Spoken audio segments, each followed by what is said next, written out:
Goeiemôre broeders en susters en kinders. Ons gaan 'n intreelied sing, lied 422 vers 1, 2 en 3, waarna die openingsverklaring en die seëngroet volg en dan direk daarna, sonder dat ons dit aankondig, sing ons die loflied saam, Psalm 84 vers 1 en 2, waarna die geloofsbelijdenis volg. So ons sing die intreelied, die openingsverklaring en die seëngroet en dan die loflied daarna, Psalm 84 vers 1 en 2.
Ons verklaar in wie se naam ons vanoggend hier saamgekom het en deur wie se krag ons hierdie ontmoeting gaan hou deur te sê ons hulp is in die naam van die Here wat die hemel en die aarde gemaak het.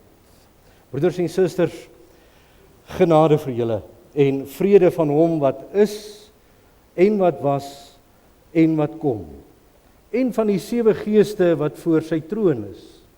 En van Jesus Christus, die getroue getuie, die een wat eerst uit die dood opgestaan het, en die heerser oor die konings van die aarde. Amen. Psalm 84 vers 1 en 2, waarna die geloofsbelijdenis volg.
geleentheid, broeders en susters, om ons geloof saam met alle gelowiges van dwars oor die aarde te kan bely, waardeur ons sê wie die Here vir ons is, maar ook wat hy van ons uit genade gemaak het. En ons doen dit vanoggend deur saam te sing van Skrifberuiming 12:2 vers 1 tot en met vers 5. Ons doen dan singend belydenis van ons geloof.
Ons luister na die voorlesing van die wil van die Here vir ons lewens. En ons doen dit dan vanuit 'n Nuwe Testamentiese perspektief deur saam te lees vanuit Romeine 12, daarvan vers 9 af tot aan die einde van die hoofstuk, waar daar baie duidelike riglyne gegee word vir ons dankbaarheidslewe. En dan direk daarna, broeders en susters, sing ons lied 334 vers 1, 2 en 3 saam, waarna ons saam verenig in gebed. In Romeine 12, net nadat die nuwe lewe in Christus beskryf is, God se ontferminge aan ons verduidelik is, dan hierdie woorde: die liefde moet opreg wees, verafskuw wat sleg is, en hou vas aan wat goed is. Betoon hartlike broederliefde teenoor mekaar, bewys eerbied teenoor mekaar en wees mekaar daarin tot voorbeeld. Moenie in julle toewyding verslap nie, bly altyd geesdriftig, dien die Here, verbly julle in die hoop, staan vas in verdrukking, volhard in gebed. Help die medegelowiges in hulle nood en lê julle toe op gasvryheid. Seën julle vervolgers, ja, seën hulle, moet hulle nie vervloek nie. Wees bly saam met die wat bly is en treur saam met die wat treur. Wees eensgesind onder mekaar. Moenie hooghartig wees nie, maar skaar julle by die nederiges. Moenie eiewys wees nie. Moenie kwaad met kwaad vergeld nie. Wees goedgesind teenoor alle mense. As dit moontlik is, sover dit van julle afhang, leef in vrede met alle mense. Moenie selfwraak neem nie, geliefdes, maar laat dit oor aan die oordeel van God. Daar staan immers geskrywe: dit is my reg om te straf, ek sal vergeld, sê die Here. As jou vyand honger is, gee hom iets om te eet. As hy dors is, gee hom iets om te drink.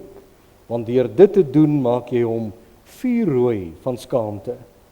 Moet jou nie deur die kwaad laat oorwin nie, maar oorwin die kwaad deur die goeie. En dan effens verder in die Romeinebrief in hoofstuk 13, daarvan vers 8 af, dan hierdie kragtige woorde, elke keer wanneer ons na die wil en die wet van die Here luister: julle moet niemand iets verskuldig wees nie, behalwe om mekaar lief te hê. Wie sy medemens liefhet, voer die hele wet van God uit. Al die gebooie: jy mag nie egbreek pleeg nie, jy mag nie moord pleeg nie, jy mag nie steel nie, jy mag nie begeer nie, of watter ander gebod daar ook al is, word immers in hierdie een gebod saamgevat. Jy moet jou naaste lief hê soos jouself. Die liefde doen die naaste geen kwaad aan nie.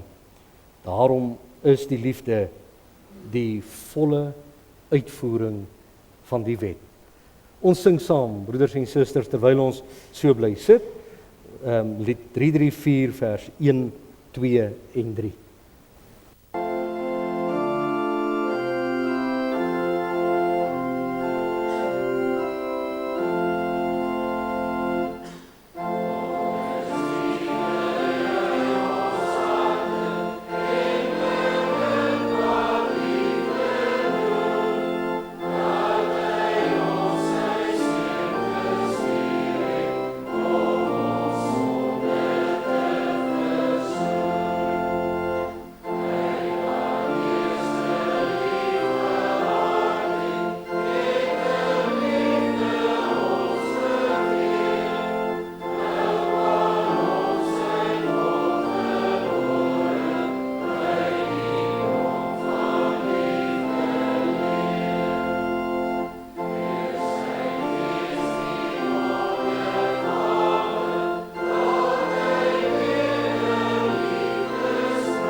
Ons Vader, wat in die hemel is.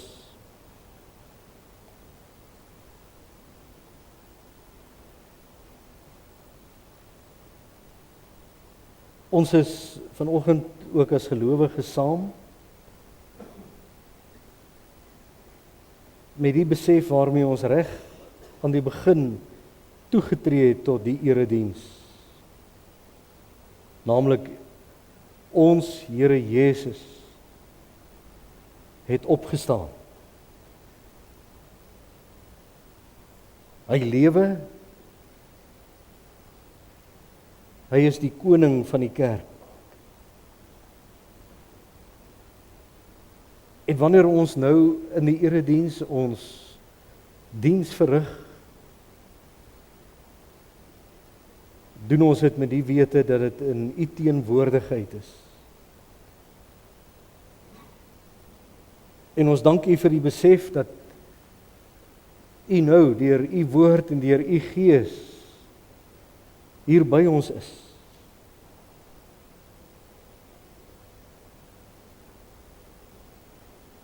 Wanneer ons erediens hou, geskied dit ook met die besef dat U op verskillende maniere met ons praat. Dat U deur U woord op die duidelikste manier denkbaar met ons praat.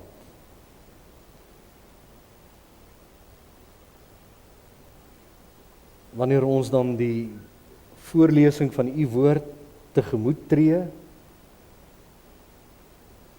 en voorberei met die oog op die verklaring en die toepassing hiervan, is dit met hierdie belydenis in ons harte dat U deur U Gees in ons harte, in ons binneste sal werk, sodat daar werklik 'n geopende oor en 'n sagte en ontvanklike hart sal wees vir dit wat deur U woord tot ons gerig word.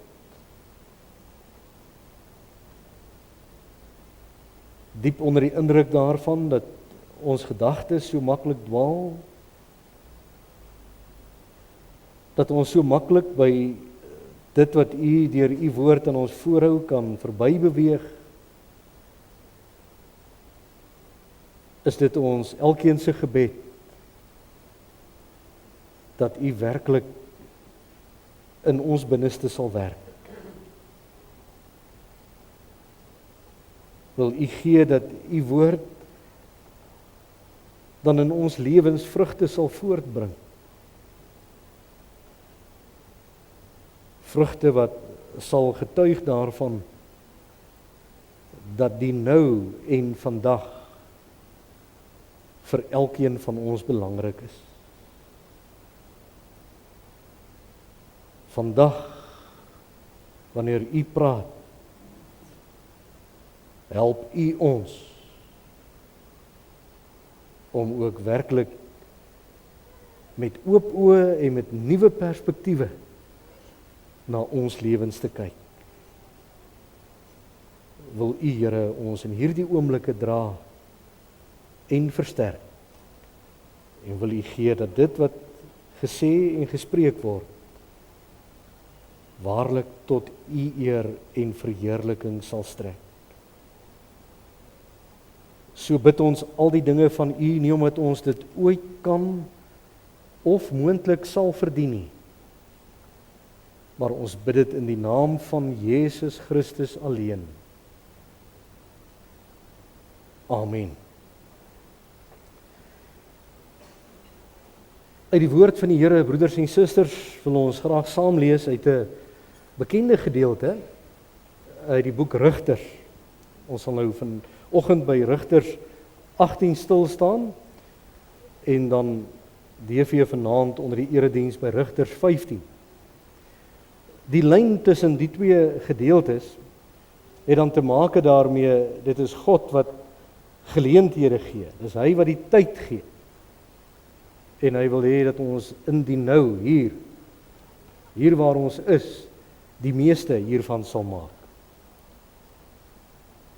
En nou bied Rigters 18 aan ons die vertrekpunt by al die besluite wat ons neem, by alles wat ons doen, 3 baie belangrike vrae, waarby niemand kan verbyskuur nie. En dan vanaand die gedagte dat die Here met ons moeite maak op hierdie pad waar ons tye en geleenthede benut.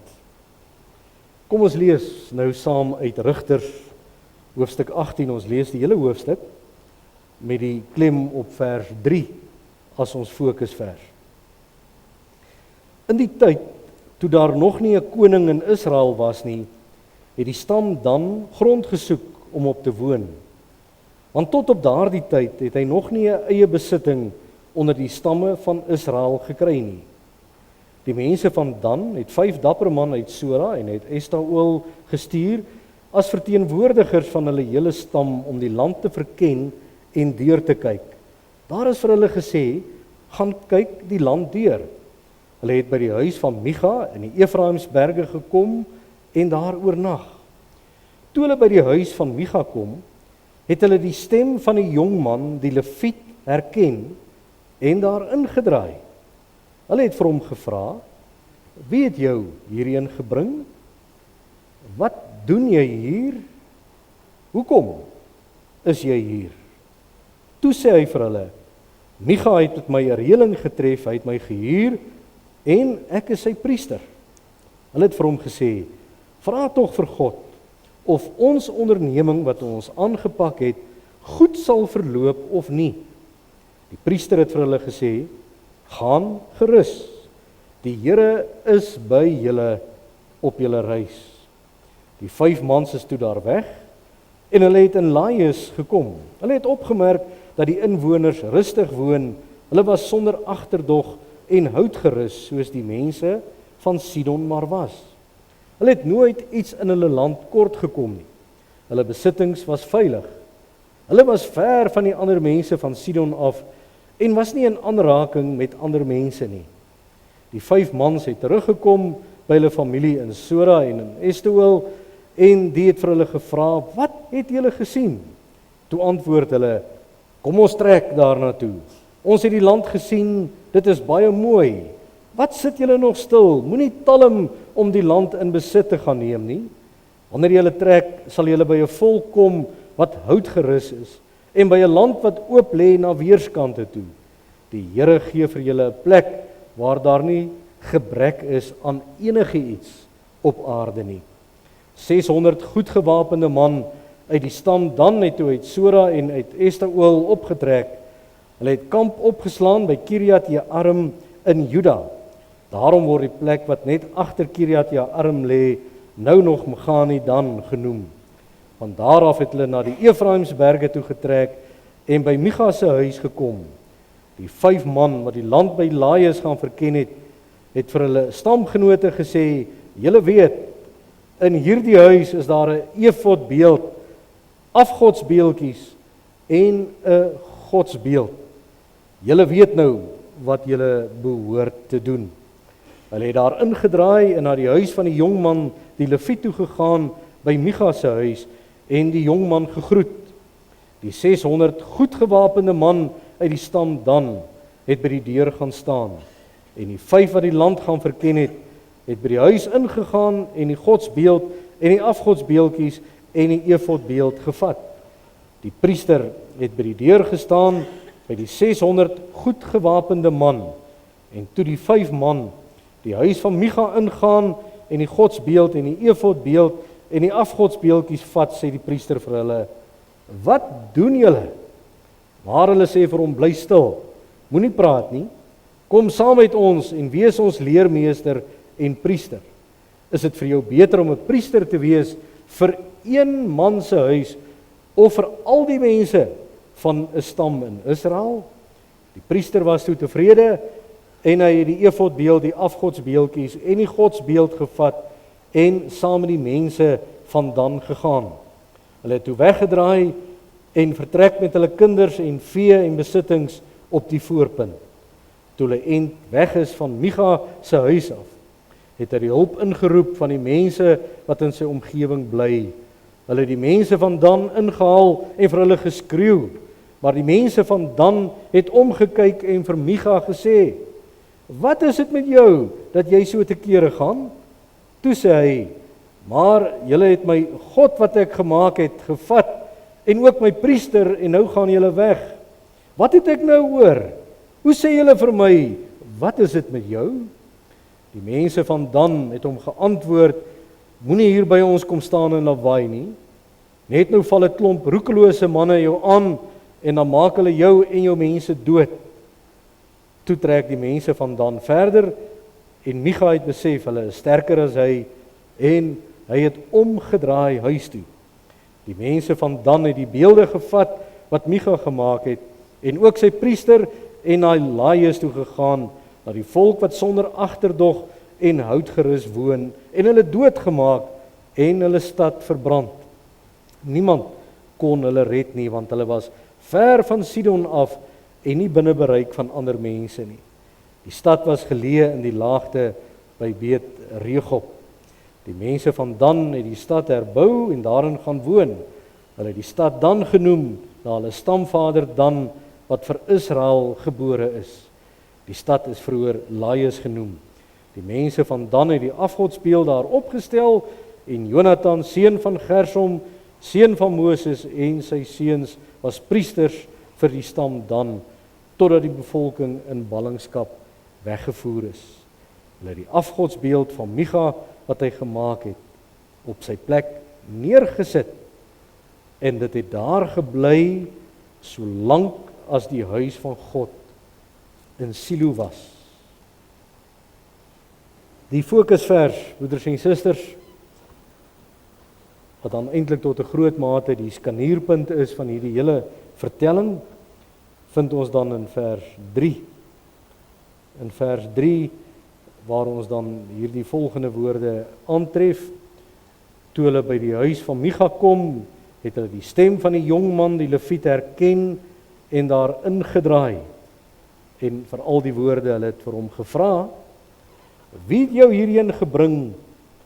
Wat doen jy hier?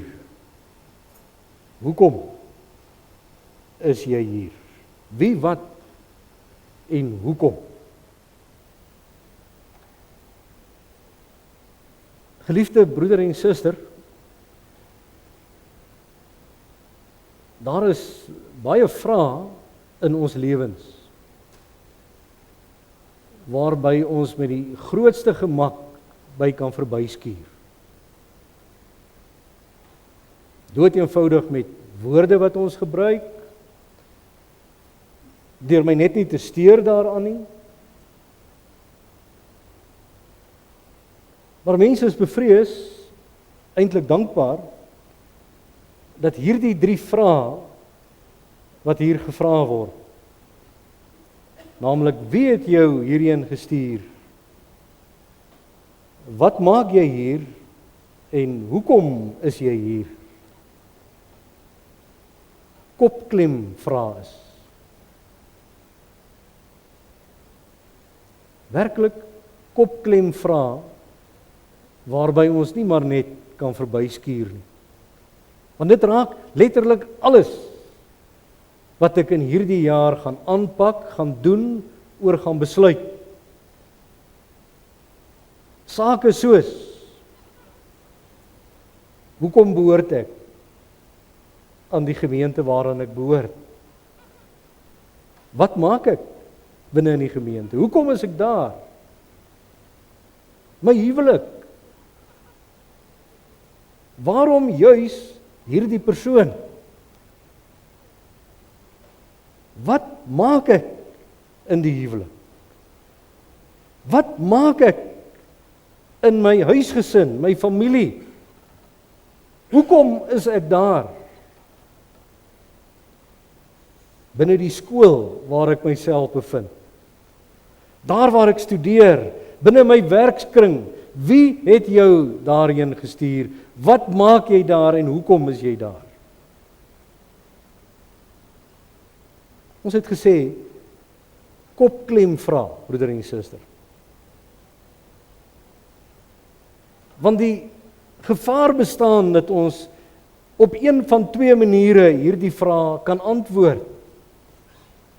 Die een is deur dood eenvoudig hier op hierdie ooghoogte vlak na sake te kyk en na alles wat ek hieruit kan kry en wat ek hieruit kan put, dat ek die vrae aan die hand daarvan antwoord en dan het ek 'n bepaalde uitkoms.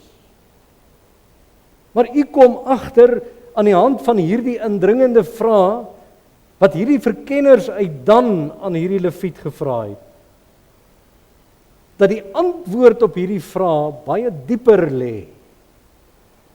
Ja, dat dit 'n mens in die teenwoordigheid van die lewende God te staan bring. En dan wil die 3 vrae eintlik soos koördinate te werk gaan. Koördinate in terme van sien ek God se voetspore in my lewe. In dit waarmee ek elke dag besig is, die sogenaamde onbenullige dinge, daardie klein dingetjies van die lewe, waaroor ons meermale dan ook nie eers te breedvoerig oor gesels nie. Sien ek God daarin raak? Die woord wat natuurlik onmiddellik by 'n mens opkom is die woord roeping, is dit nie? En dit is die aangrypende ding wat ons hier aantref in Rigters 18, wat nie deur die Lewiet of deur Micha of deur die mense van Dan raak gesien is nie. En wat gebeur dan? Wanneer roeping, die wete dat die Here my roep en dat hy my stuur en dat hy my gebruik, waar ek is, soos ek is. Die oomblik wanneer dit verlore gaan, broeder en suster, is dit soos iemand wat iets bymekaar probeer maak in 'n stikkende beursie. Net om agter te kom dat wanneer ek die inhoud van daardie beursie nodig het,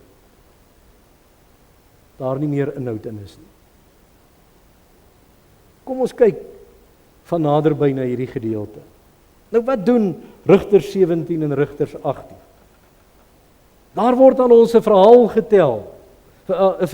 vertel van 'n man Micha. Nou hierdie man Micha was regtig waar iemand wat 'n mens laat wonder het. Hoe is dit moontlik?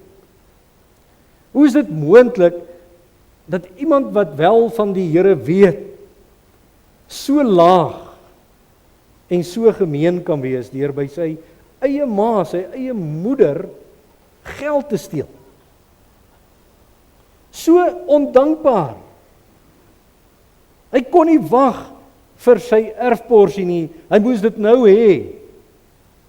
En wanneer ons nou dink dit is erg, moet ons kyk na die reaksie van sy ma wanneer sy agterkom iemand het haar geld gesteel. Sy spreek 'n vloek uit oor hierdie persoon. En wanneer Micha verneem daarvan dat sy ma 'n vloek uitgespreek het oor die persoon wat die geld gesteel het, bring hy die geld weer terug.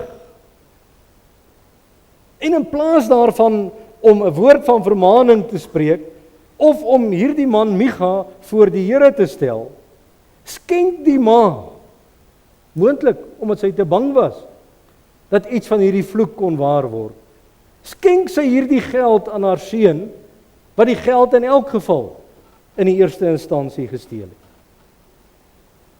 En wat doen Micha? Met baie mooi bedoelinge gaan bou hy vir hom 'n godshuis. Terwyl die heiligdom in Silo en die heiligdom daar waar die volk aanbid het, by hom verbygaan. Bou 'n eie godshuis en hy bring al hierdie afgodsbeelde in hierdie godshuis in.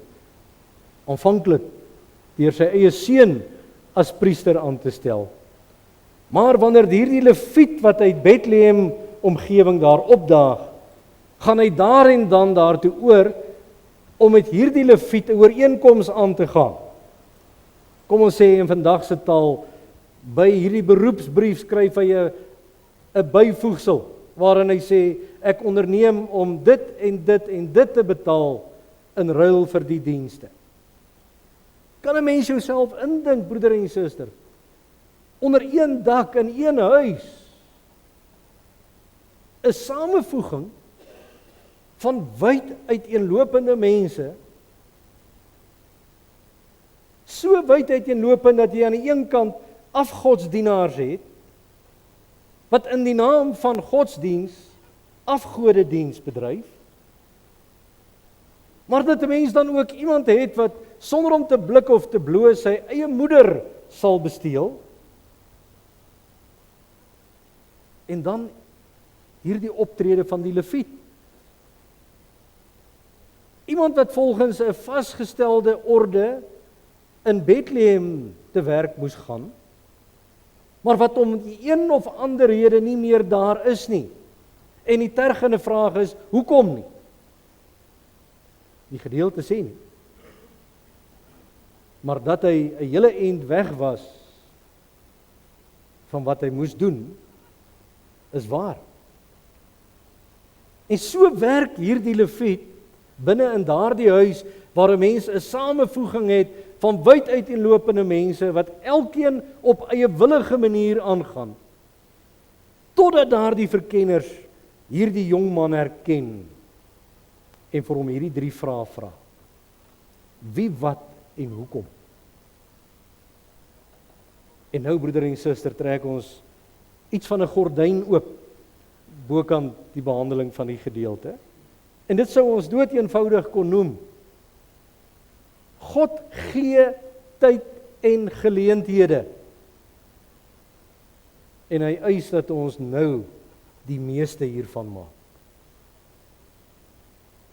Dan val hierdie saak na 2 kante toe uiteen, deurdat ons gaan kyk na tye en geleenthede wat God uit genade skenk, maar ons kyk ook na daardie dieper punt van waarom dit draai. Gebruik dit, maak die meeste hiervan, deur God daarin raak te sien. Broeders en susters, hierdie 3 vrae van Rigters 18, het ons ook al prakties en konkreet in ons lewens beleef, waar ons op 'n vreemde plek kom, en 'n bekende loop my raak, en daar word gevra, maar wat maak jy hier? En baie duidelik, wil die vreemde tog nie, of die bekende nie weet, hoe het ek tot by hierdie vreemde plek gekom nie, maar wat is die doel, wat gaan ek hier doen?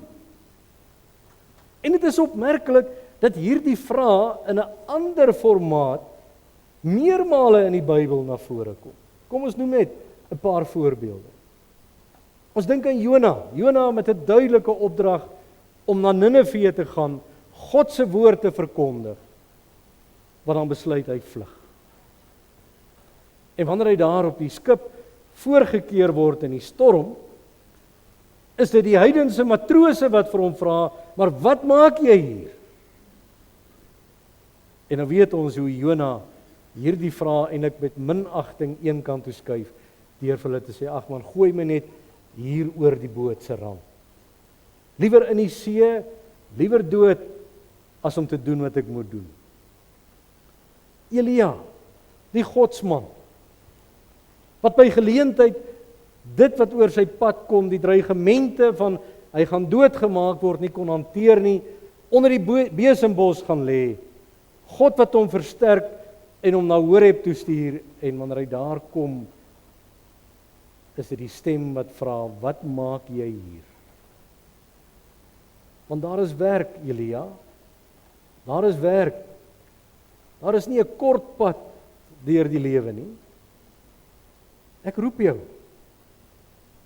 En dan in die derde plek, seker die mees bekendste van voorbeelde, waar die waar-vraag gevra word. Wanneer Judas Iskariot met daardie soldate kom om 'n ongewapende Jesus te kom arresteer, omdat hy hom verraai. Daardie vraag wat hy aanhoor. Waarom is jy hier? Waarom, Judas, is jy hier? Sien nie, broeder en suster, ons het 3 voorbeelde genoem. Vrae wat gevra word met 3 uiteenlopende antwoorde, 3 uiteenlopende reaksies. En hier in die geleesde gedeelte, 'n verdere voorbeeld. Hierdie 3 vrae van wie, wat en hoekom, word aan hierdie leviet gevra, en het dit u opgeval, hoe antwoord hy hierdie vraag?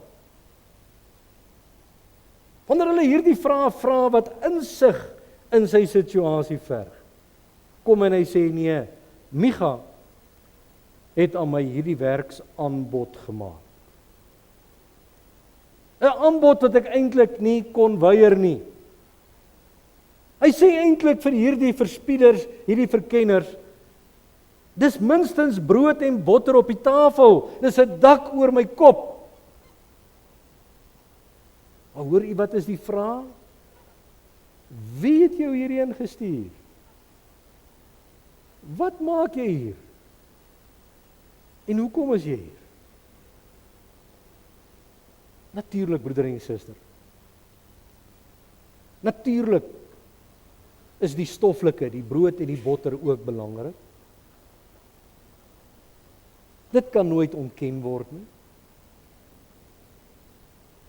Maar die groot vraag te midde van hierdie 3 vrae is dit waarom die lewe draai?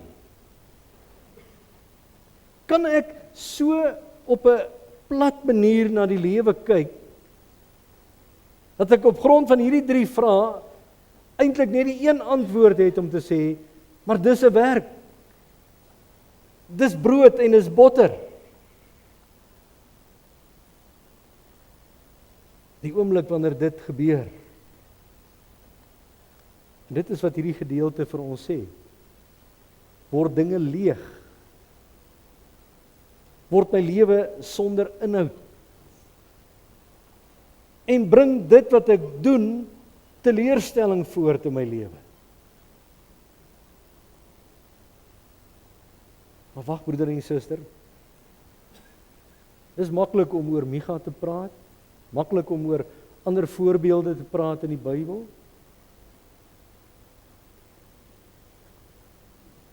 Hoe is dit gestel in my eie lewe as 'n mens effens nader aan eie huis kom? Ons het gevra oor ons huwelik, die werk, die omgewing waar ek my bevind. Wie het my 'n nuwe lewensjaar tegemoet gestuur? Wat maak ek? En hoekom doen ek wat ek doen?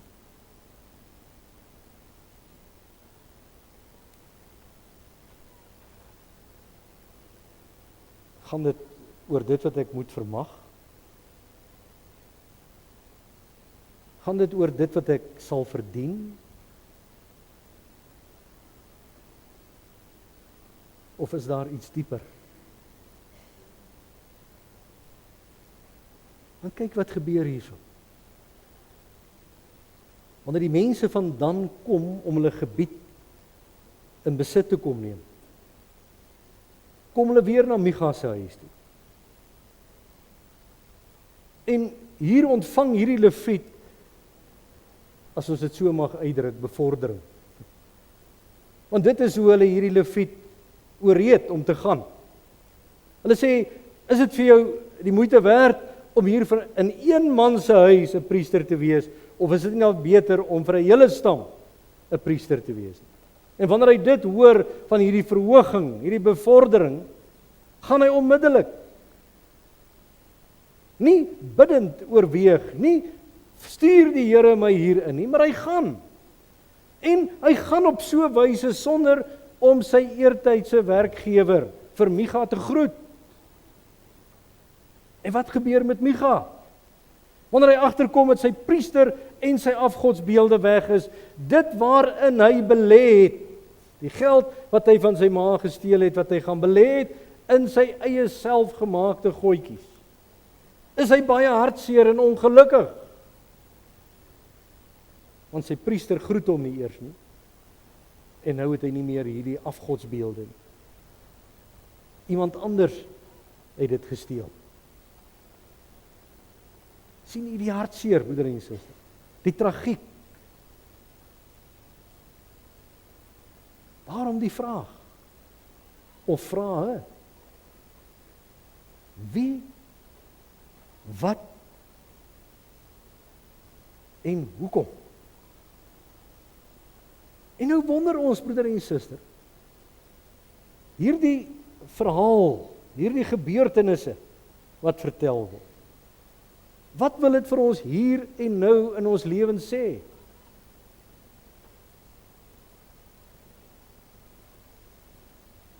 Kom ons begin by ons belydenis waar ons ook sê, ons behoort met liggaam en siel in lewe en in sterwe nie aan myself nie,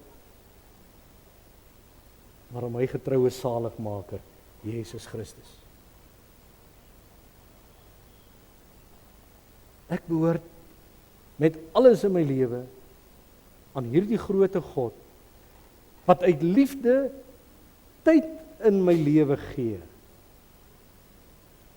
en dit kombineer met geleenthede. Soms skielik, broeder en suster, skielik 'n ander werkskring, skielik nie meer voltyds binne in 'n werkskring, skielik iets anders.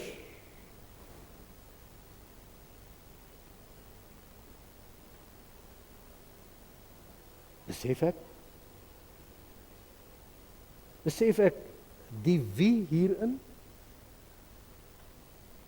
dat dit moontlik meermale dan op die einde tog nie gaan om ek wat so goed en so wonderlik is nie, maar dat dit die genade van God is wat my juis in daardie omstandighede instuur om wat te doen? Om juis daar van hom en oor hom te getuig, deur woorde maar ook deur ons voorbeelde. En hoekom doen ons wat ons doen? Hoekom doen ek dit?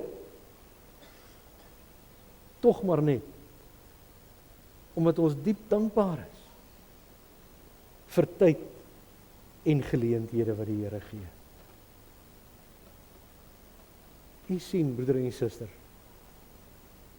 'n nuwe lewensjaar het vir elkeen van ons aangebreek. Ons begin die dagboeke volskryf. Maar voordat ek daar die eerste tree gee, dalk eers hierdie vraag: van wie het my gestuur? Wat maak ek daar waar ek is? En hoekom doen ek dit?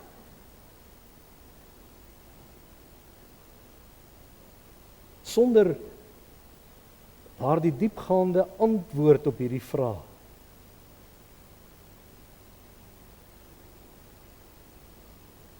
sal daar nie werklik vervulling wees nie. Want ek mis hom om wie dit draai in dit wat ek moet doen.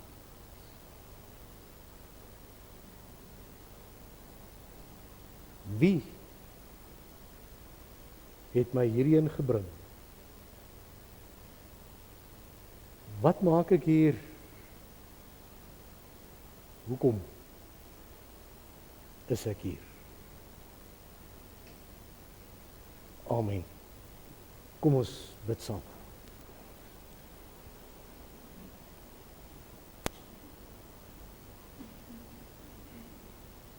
Ons Vader wat in die hemel is,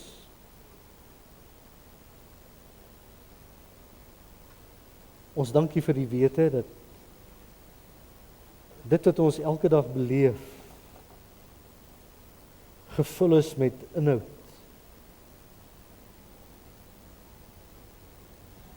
Volgemaak is met daardie geleenthede wat U gee. En ons dank U vir die wete dat ons dit mag geniet, dat ons ook voluit mag leef in dit wat ons elke dag moet doen. Maar ons dank U ook vir die wete dat die vername plek, die eerste plek in al die dinge, reeds geneem is. En dit is die wete dat U teenwoordig is.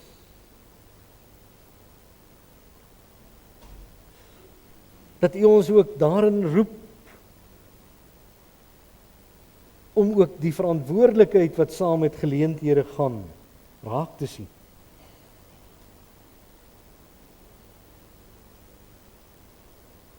'n verantwoordelikheid om U belange voorop te stel. En nou is dit ons gebed dat U ook met elkeen van ons sal wees.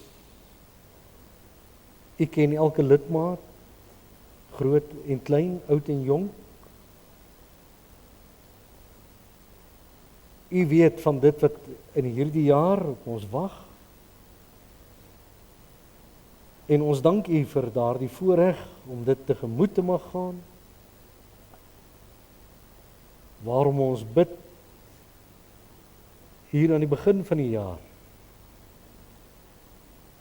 is hierdie weldeurdagte antwoorde op hierdie vrae wat ons ook vanoggend begroet het. Vrae wat daarop neerkom of U werklik en U belange werklik vir ons die belangrikste is.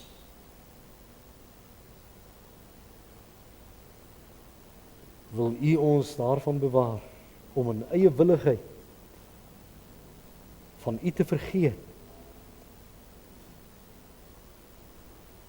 Wil U ons help en lei om van die ek en die my en al die dinge weg te kyk en die vreugde van U wat ons stuur raak te sien. So bid ons al hierdie dinge van U, nie omdat ons dit ooit kan of moontlik sal verdien nie, maar ons bid dit in die naam van Jesus Christus alleen. Amen. Nadat ons liefdesdiens verrig het, broeders en susters, onder toesig van ons diakens, sing ons saam van Skrifpruiming 14:2. Ons kondig dit nie weer aan nie. Wanneer die liefdesdiens klaar verrig is, dan sing ons dit saam. Skrifpruiming 14:2 na die liefdesdiens.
Broeders en susters, verhef u harte tot die Here en luister maar sien ook hoe die Here u met sy liefde en sy genade na u woon en na u werkplek stuur, om daar ook voluit 'n seën in die teenwoordigheid van ander te wees.